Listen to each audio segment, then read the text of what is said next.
What's going on YouTube? It's GadgetsBoy and this is the BMW M2. As you can see, this looks like a beast and this is affordable as well. This sits between 44 grand and depending on what pack you put on top of it, it goes up a little bit more. So for those who can't afford the M4, this is probably the one to go for. It looks nice, it drives nice, it's compact as well, it looks nice and sporty. You can see the 19-inch rim there, the alloys there looking really nice, as you can see. So just go through some stats here for speed and stuff very quickly before we take a closer look at everything else. This will do 0 to 62 in 4.3 seconds, and that's really nice. And this will top out about 155 miles per hour. Obviously that's limited, you can remove the limit if you really want to. So this is a 3-litre engine, 6-cylinder engine as well, and it will give you about 369 pound per foot of torque from as low as say about 1450 RPM and up to like 4750 RPM. So it feels nice, it pulls, especially when you put into sports mode. That's when things get a bit more serious. What else is there? So you can see here, you can see the front splitters and stuff. It looks really nice. The usual M badge for those M cult, you guys out there who likes the M series and stuff. You see the M badge there straight away with the tricolour logo kind of thing going on there with the BMW badge right there. If we carry on, I like this colour actually. It's not too bad. It's subtle as well. You can see the antenna there, the fin going on there. Nice rims. I like the alloys, how it kind of like goes in just a bit more for a bit more aerodynamics and that kind of stuff. It looks nice for that purpose. And when you come to the back here, you can see the big exhaust. This is where we crank up the exposure a bit more. As you can see there, looks nice at the back as well, and it sounds really good, especially again in sports mode. So you can see the 4 exhaust there. Again, when you see that from the back, you know that's M Sport going on here. So M2 right there, as you can see, nice little spoiler. Nothing big, nothing major going on there. I like how they've cut out the sides as well, taking on the design language of what BMW are all about. They're all about when it comes to design. You got your indicator light in the mirror there. Nothing major, nice and subtle design, but still looks quite beastie. That's all I've got to say. Let's go inside and just have a look a bit more. So this is the interior, as you can see here. So you got a display there, and you got your regular speedometer and rev counter there, but what you notice is here there's nothing digital going on in that area, but this is where the digital section is. This is where all the tech goes on, as well as here. This is the control for that tech that you guys can see up there.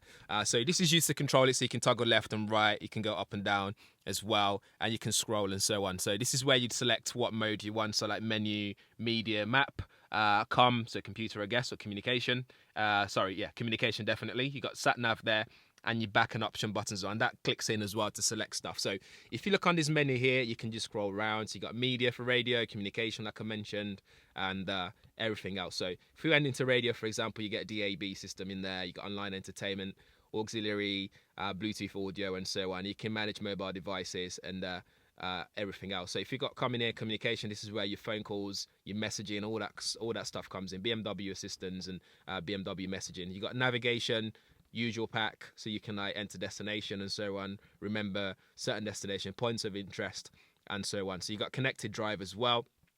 Again, this would allow you to connect to concierge service. So if you need to get somewhere, you don't know where to go, you can use the BMW concierge service, and you can check the weather and news and wiki, all that kind of stuff. Some apps are there, Flickr is even there as well, which is pretty cool. And if we go across, you got my vehicle. This is where you can do you can personalize your experience really inside the car. So things like your interior lighting, you can change that here. Language, you can change that.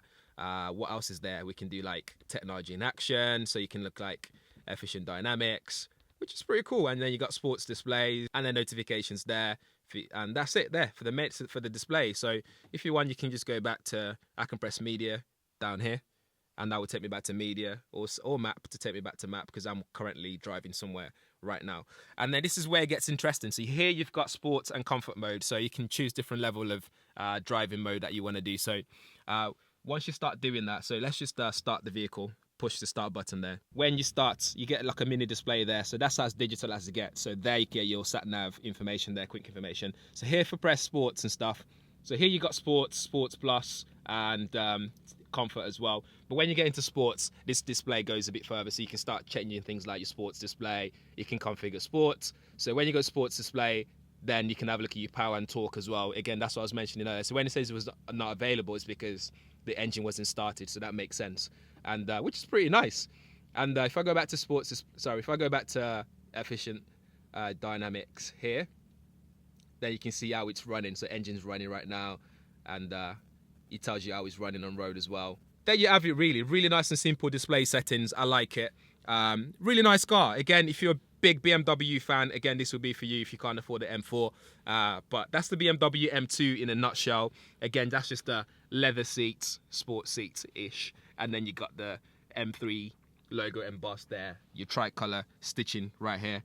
To keep the branding going, really, kind of thing. So it looks really nice. Just scroll that in, just go in there a bit more, just to show you guys that a bit more. Have a look at all the air conditioning stuff. I didn't bother going into all that stuff because that's just basic stuff that you can use in the car. By the way, you got phone area here as well, so you've got wireless charging, compatible devices. You can place that there, so it charges your phone as you drive along and connect to your car as well, which is really cool. So actually, before I go, I'm just going to leave you with the engine sound, just so you guys can hear how this sounds. It sounds amazing. It sounds really nice.